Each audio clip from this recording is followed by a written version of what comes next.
जी यहाँ इस कार्यक्रम का सहभागी बनकर अपने साथ यहाँ पर विराज रहे हैं, उनको भी हम स्वागत समर्पण करते हुए हमारे प्रीतम प्रधानी श्रीमान नरेंद्र मोदी जी से हम अनुरोध करेंगे, इस समता मूर्ति का अनावरण सुअवसर पर वे समाज को और दुनिया को संबोधित करें और प्रेरणा दें। प्रीतम श्रीमान नरेंद्र मोदी जी।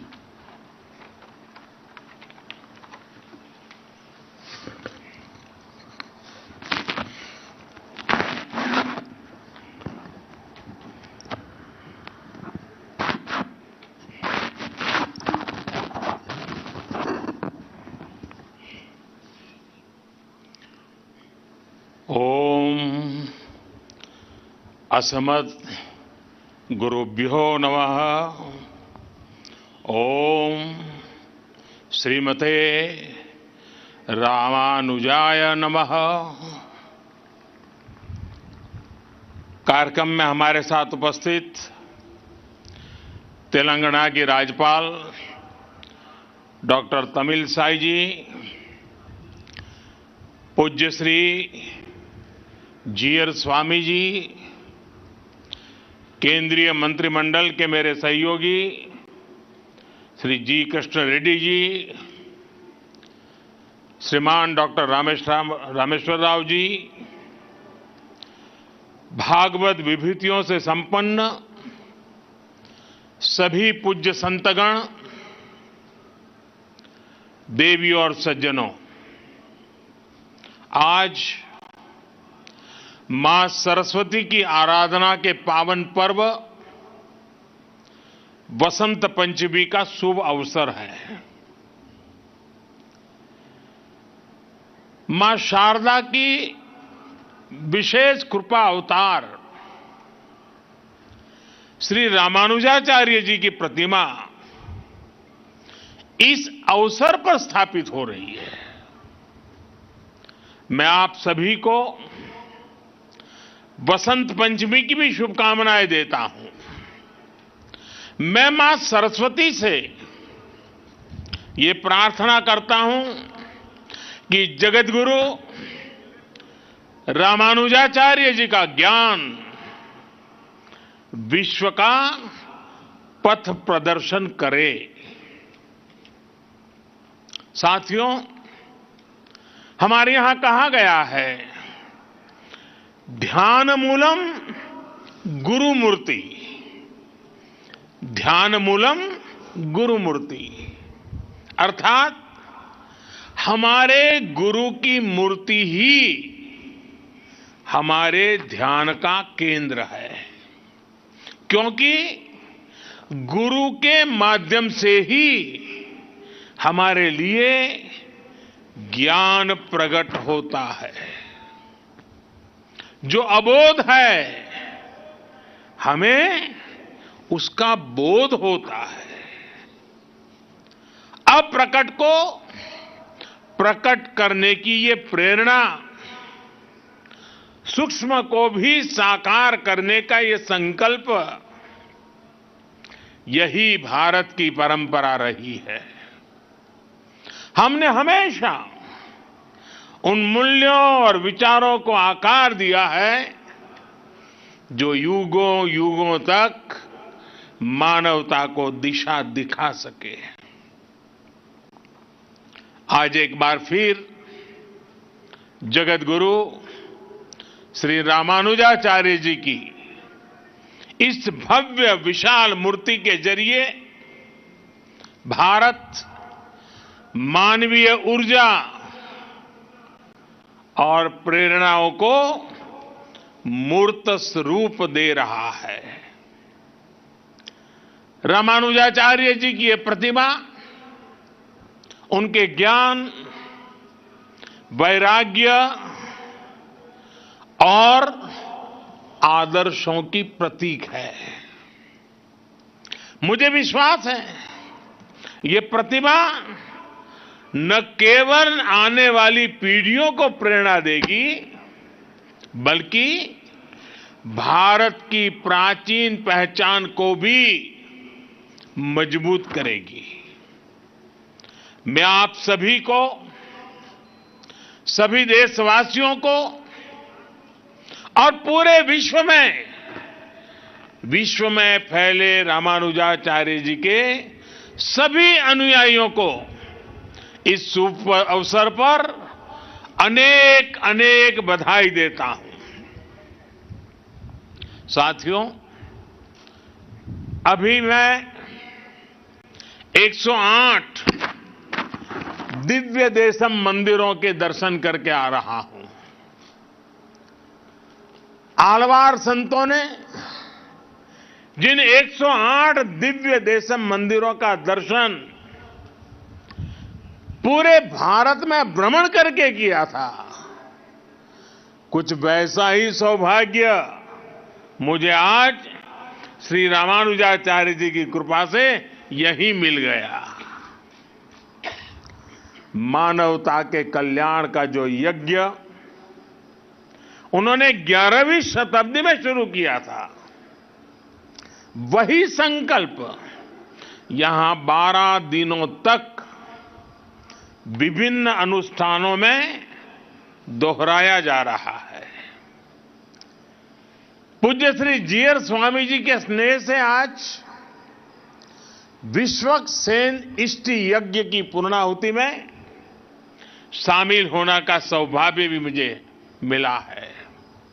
मैं इसके लिए पूज्य जीयर स्वामी जी का विशेष रूप से आभार प्रकट करता हूं। उन्होंने मुझे बताया है कि विश्वक सेन इष्टि यज्ञ संकल्पों और लक्ष्यों की पूर्ति का यज्ञ है। मैं इस यज्ञ के संकल्प को देश के अमृत संकल्पों की सिद्धि के लिए नतमस्तक होकर के समर्पित करता हूं। इस यज्ञ का फल मैं अपने 130 करोड़ देशवासियों के सपनों की पूर्ति के लिए अर्पित करता हूं। साथियों, दुनिया की अधिकांश सभ्यताओं में, अधिकांश दर्शनों में किसी विचार को या तो स्वीकार किया गया है या फिर उसका खंडन किया गया है।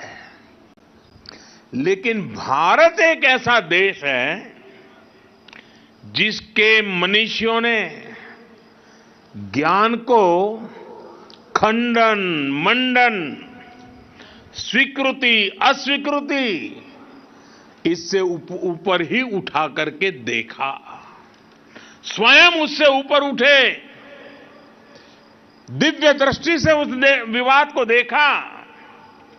हमारे यहां अद्वैत भी है और द्वैत भी है, और इन द्वैत अद्वैत को समाहित करते हुए श्री रामानुजाचार्य जी का विशिष्टाद्वैत भी हमारे लिए प्रेरणा है। रामानुजाचार्य जी के ज्ञान की एक अलग भव्यता है।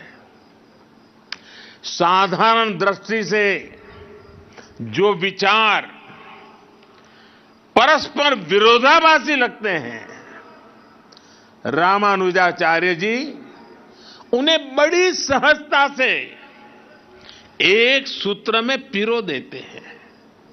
उनके ज्ञान से, उनकी व्याख्या से सामान्य मानवी भी उससे जुड़ जाता है। आप देखिए, एक और रामानुजाचार्य जी के भाष्यों में ज्ञान की पराकाष्ठा है, तो दूसरी ओर वे भक्ति मार्ग के जनक भी हैं। एक और वो समृद्ध संन्यास परंपरा के संत भी हैं और दूसरी ओर गीता भाष्य में कर्म के महत्व को भी अत्यंत उत्तम रूप में प्रस्तुत करते हैं। वो खुद भी अपना पूरा जीवन कर्म के लिए समर्पित करते रहे। रामानुजाचार्य जी ने संस्कृत ग्रंथों की भी रचना की और तमिल भाषा को भी भक्ति मार्ग में उतना ही महत्व दिया। आज भी रामानुज परंपरा के मंदिरों में थिरुप्पावाई के पाठ के बिना शायद ही कोई अनुष्ठान पूरा होता हो।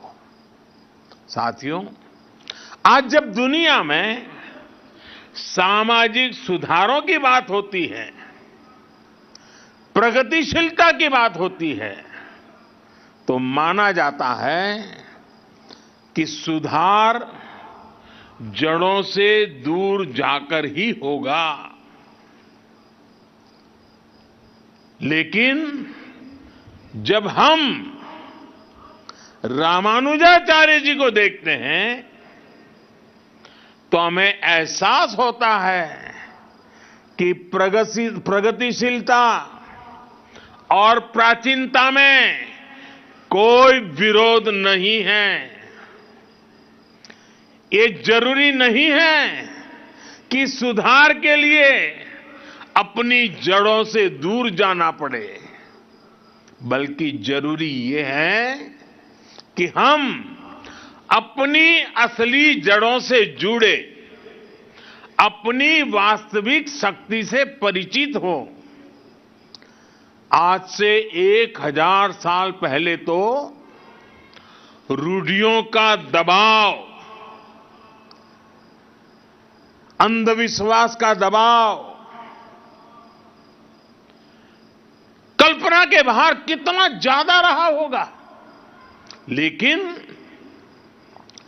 रामानुजाचार्य जी ने समाज में सुधार के लिए समाज को भारत के असली विचार से परिचित करवाया। उन्होंने दलितों, पिछड़ों को गले लगाया। उस समय जिन जातियों को लेकर कुछ और भावना थी, उन जातियों को उन्होंने विशेष सम्मान दिया। यादवगिरी पर उन्होंने नारायण मंदिर बनवाया, जिसमें दलितों को दर्शन पूजन का अधिकार दिया। रामानुजाचार्य जी ने बताया कि धर्म कहता है न जाति ही कारणम लोके गुणाः कल्याण हेतव। अर्थात संसार में जाति से नहीं, गुणों से कल्याण होता है। रामानुजाचार्य जी के गुरु श्री महापूर्ण जी ने एक बार दूसरी जाति के अपने एक मित्र का अंतिम संस्कार किया था। उस समय रामानुजाचार्य जी ने लोगों को भगवान श्री राम की याद दिलाई थी। उन्होंने कहा कि अगर भगवान राम अपने हाथों से जटायु का अंतिम संस्कार कर सकते हैं, तो फिर भेदभाव वाली सोच का आधार धर्म कैसे हो सकता है। ये अपने आप में बहुत बड़ा संदेश है। साथियों, हमारी संस्कृति की ये विशेषता रही है कि सुधार के लिए हमारे समाज के भीतर से ही लोग निकलते हैं। युगों से देखते आइए, समाज में जब भी कुछ बुराई के तत्व फैलने लगते हैं, कोई न कोई महापुरुष हमारी ही बीच में से पैदा होता है। और ये हजारों वर्षों का अनुभव है कि ऐसे सुधारकों को हमेशा उनके कालखंड में शायद स्वीकृति मिली हो या न मिली हो, चुनौतियां रही हो या न रही हो, संकट झेलने पड़े हो या न पड़े हो, विरोध भी सहना पड़ा हो, लेकिन उस विचार में, उस तत्व में उतनी ताकत रहती थी, उनका कन्विक्शन इतना जबरदस्त होता था कि वो समाज की बुराइयों के खिलाफ लड़ने के लिए अपनी पूरी शक्ति लगा देते थे। लेकिन जब समाज इसे समझ पाता है तो जिसका कभी विरोध होता है उसको स्वीकृति भी उतनी तेजी से मिलती है, सम्मान और आदर भी उतना ही मिलता है। ये इस बात का सबूत है कि बुराइयों के पक्ष में, कुरीतियों के पक्ष में, अंधविश्वास के पक्ष में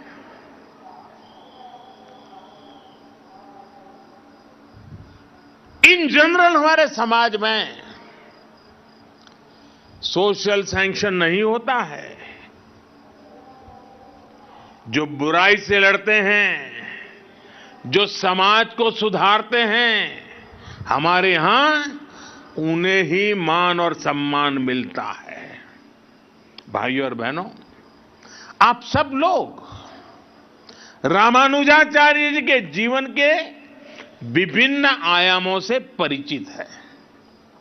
वो समाज को सही दिशा देने के लिए अध्यात्म के संदेशों का भी प्रयोग करते थे और व्यावहारिक जीवन का भी। जाति के नाम पर जिनके साथ भेदभाव होता था, रामानुजाचार्य जी ने उन्हें नाम दिया थिरुकलधार, यानी लक्ष्मी जी के कुल में जन्म लेने वाला श्री कुल या देवीय जन। वो स्नान करके आते समय अपने शिष्य धनुर्दास के कंधे पर हाथ रखकर आते थे। ऐसा करके रामानुजाचार्य जी छुआछूत की बुराई को मिटाने का संकेत देते थे। यही वजह थी कि बाबा साहब आंबेडकर जैसे समानता के आधुनिक नायक भी रामानुजाचार्य जी की भरपूर प्रशंसा करते थे और समाज को भी कहते थे कि अगर सीखना है तो रामानुजाचार्य जी की शिक्षा से सीखो। और इसलिए आज रामानुजाचार्य जी की विशाल मूर्ति स्टैच्यू ऑफ इक्वालिटी, इसके रूप में समानता का संदेश दे रही है।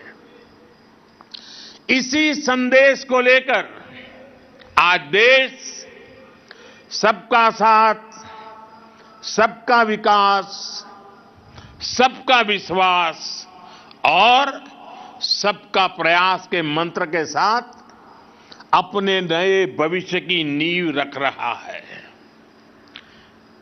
विकास हो, सबका हो, बिना भेदभाव हो, सामाजिक न्याय सबको मिले, बिना भेदभाव मिले।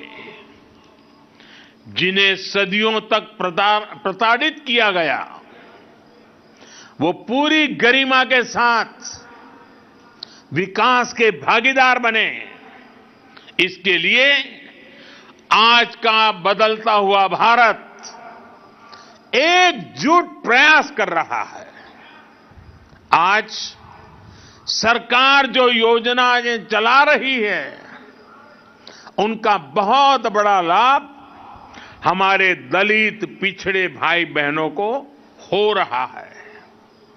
चाहे पक्के घर देना हो या फिर उज्ज्वला का मुफ्त कनेक्शन, गैस कनेक्शन, चाहे 5 लाख रुपए तक मुफ्त इलाज की सुविधा हो, या फिर बिजली का मुफ्त कनेक्शन, चाहे जनधन बैंक खाते खोलना हो, या फिर स्वच्छ भारत अभियान के तहत करोड़ों शौचालयों का निर्माण करना हो, ऐसी योजनाओं ने दलित, पिछड़े, गरीब, शोषित, वंचित सभी का भला किया है। बिना भेदभाव सबको सशक्त किया है। साथियों, रामानुजाचार्य जी कहते थे, उरिये गल्लुकुल वेड़मिल्ले, अर्थात सभी जीव समान है। वो ब्रह्म और जीव की एकता की बात ही करके रुकते थे, ऐसा नहीं थे। वो वेदांत के इस सूत्र को स्वयं भी जीते थे। उनके लिए स्वयं में और दूसरों में कोई भेद नहीं था। यहां तक कि उन्हें अपने कल्याण से ज्यादा जीव के कल्याण की चिंता थी। उनके गुरु ने कितने ही प्रयासों के बाद जब उन्हें ज्ञान दिया तो उसे गुप्त रखने के लिए कहा, क्योंकि वो गुरु मंत्र उनके कल्याण का मंत्र था। उन्होंने साधना की थी, तपस्या की थी, जीवन समर्पित किया था और इसलिए ये गुरु मंत्र मिला था। लेकिन रामानुजाचार्य जी की सोच अलग थी।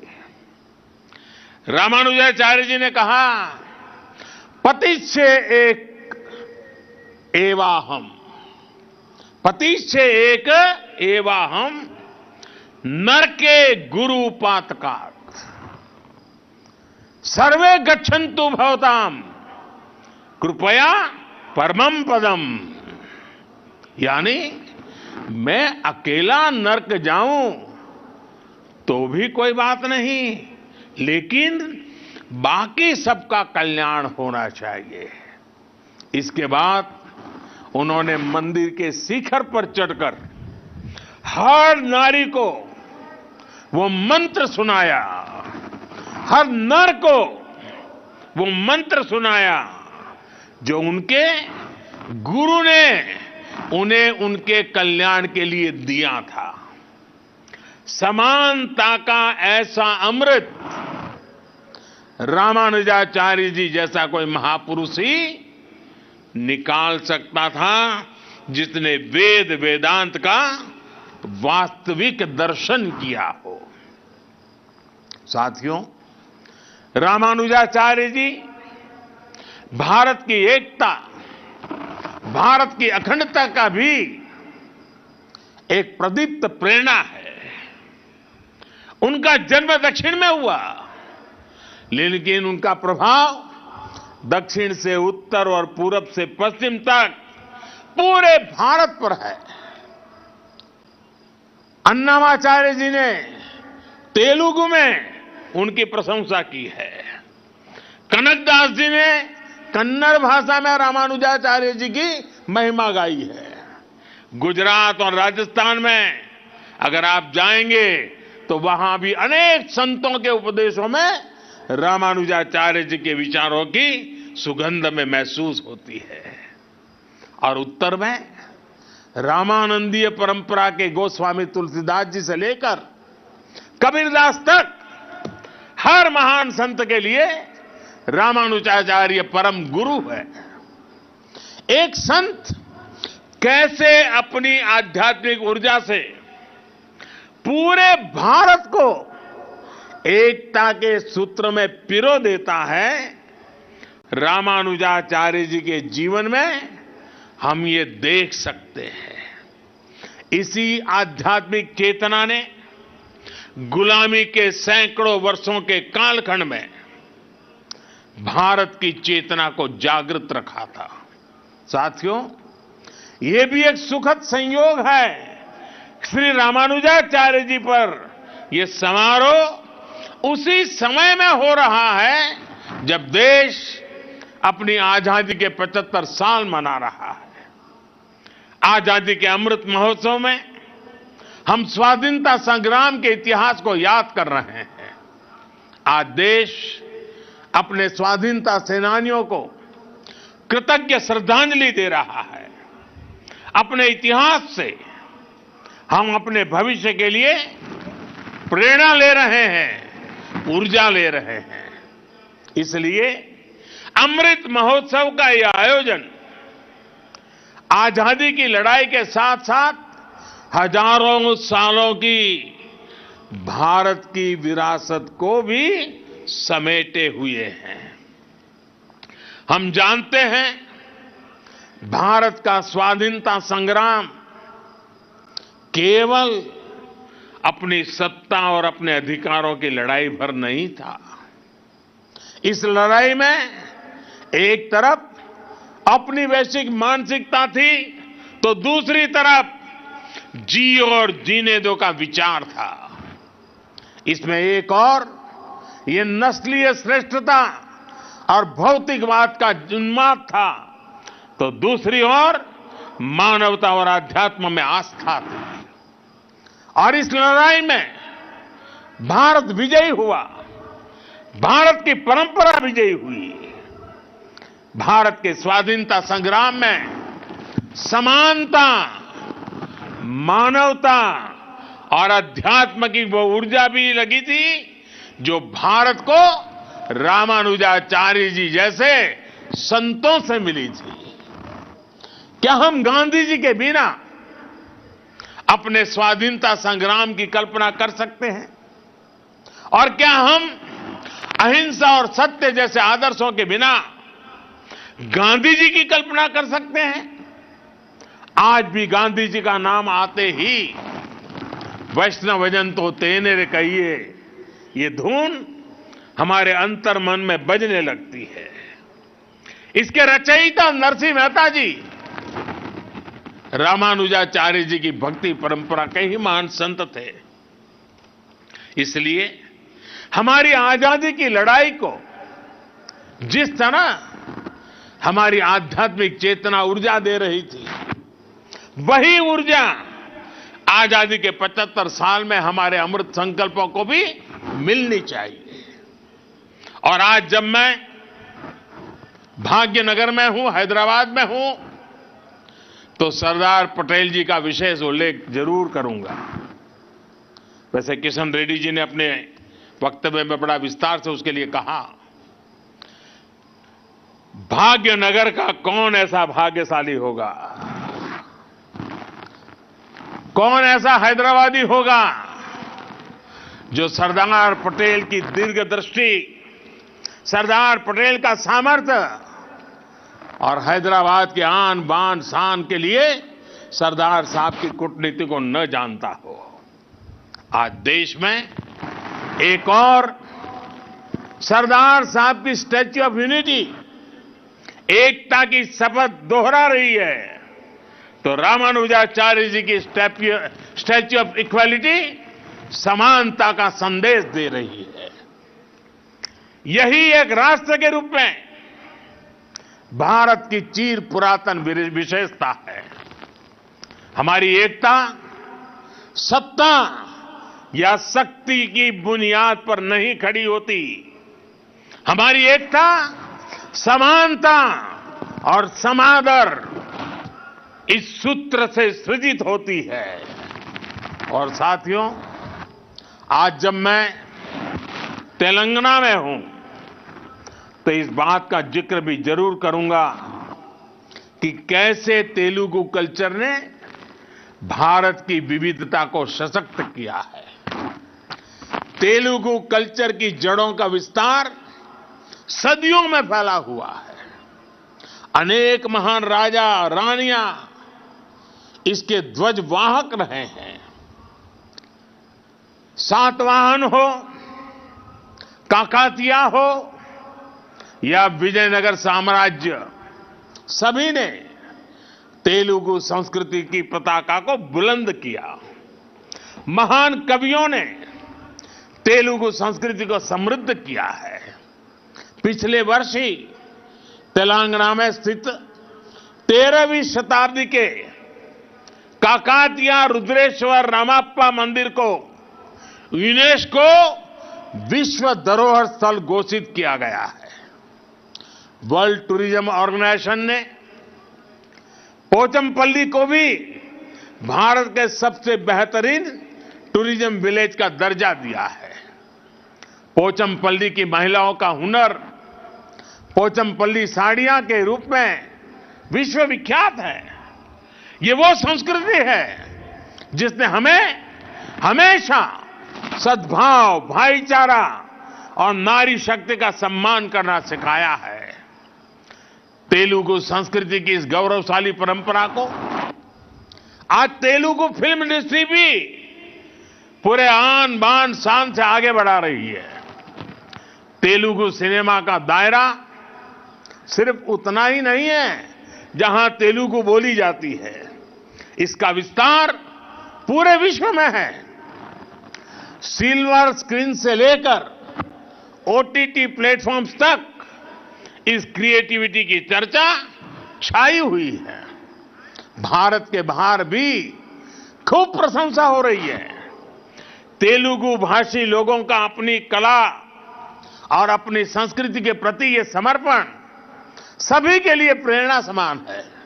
साथियों, आजादी के 75वें वर्ष में इस अमृत काल में श्री रामानुजाचार्य जी की ये प्रतिमा प्रत्येक देशवासी को निरंतर प्रेरित करेगी। मुझे पूरा भरोसा है आजादी के अमृत काल में हम उन कुरीतियों को भी पूरी तरह समाप्त कर पाएंगे जिन्हें खत्म करने के लिए श्री रामानुजाचार्य जी ने समाज को जागृत किया था। इसी भाव के साथ पूज्य स्वामी जी का आदर पूर्वक धन्यवाद करते हुए इस पवित्र अवसर में हिस्सेदार बनने के लिए आपने मुझे अवसर दिया। मैं आपका बहुत आभारी हूं। विश्व भर में फैले हुए प्रभु रामानुजाचार्य जी के विचारों से प्रभावित, प्रेरित हर किसी को मैं अनेक अनेक शुभकामनाएं देता हूं। मेरी वाणी को विराम देता हूं। आप सबका बहुत बहुत धन्यवाद।